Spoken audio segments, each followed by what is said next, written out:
Hi and welcome to another video from Peacock Archery. I'm Philip Watson and today we're taking a look at another simple maintenance job.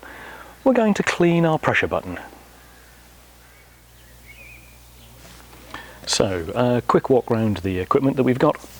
We've got our Allen keys, we've got some microfiber cloths just to clean everything up. Got some cotton buds. And some isopropyl alcohol. You could use acetone, pure acetone. Isopropyl alcohol is great. It's easily obtainable, either from chemists or online. We've got our bow, and we've also got some paper towels. So first things first, let's get the bow out of the bag. We'll just set the bag to one side, and obviously we'll take the pressure button out, and we'll just put the bow to one side as well. So here's the pressure button. Cleaning this periodically whenever it looks dirty really, but certainly at the end of the outdoor season, beginning of the indoor, end of the indoor, beginning of the outdoor season, two sensible times to do that. And the process is really very straightforward. So we're not going to change, not going to move the collar, don't need to do anything with that, but what we are going to do is find the right size Allen key.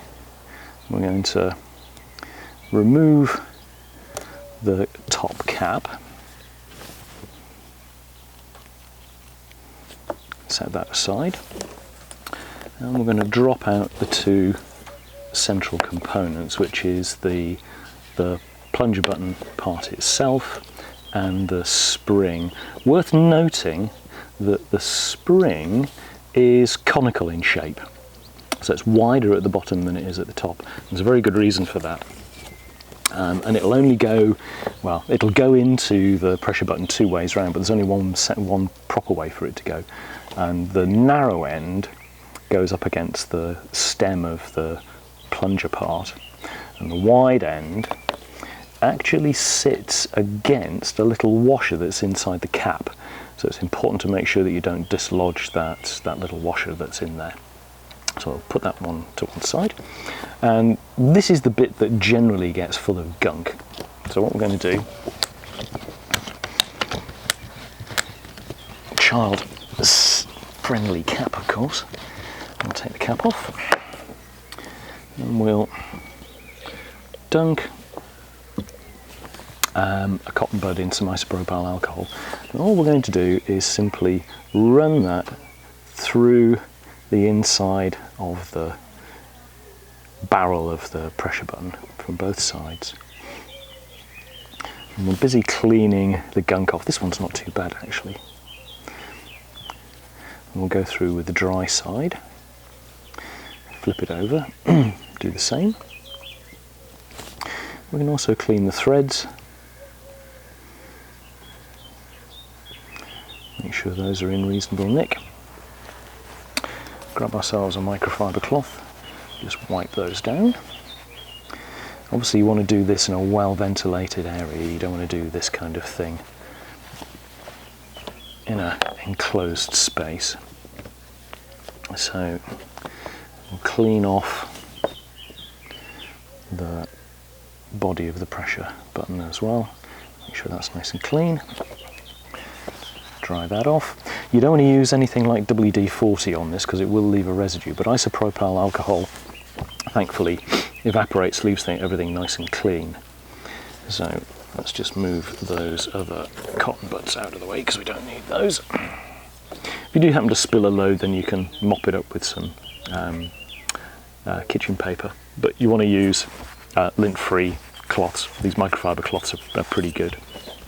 So we're looking also to inspecting it for any damage. All looks nice and clean and secure. All the threads are in good nick, haven't lost any of the screws, which is good. So then it's simply a case of reassembling. Right, so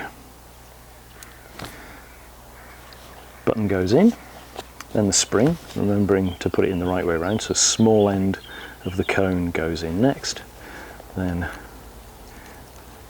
collar of the pressure button goes on, and we just want to nip up that screw so that we don't lose the top of the collar, not too tight.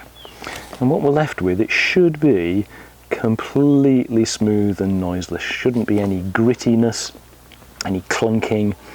You should feel butter smooth all the way through, which this one does. So there we go, nice simple job. Do it as often as you like, but certainly twice a year, or whenever it looks like it's got dirty, or whenever you push the plunger and it feels gritty. So thanks very much for watching, and see you again next time.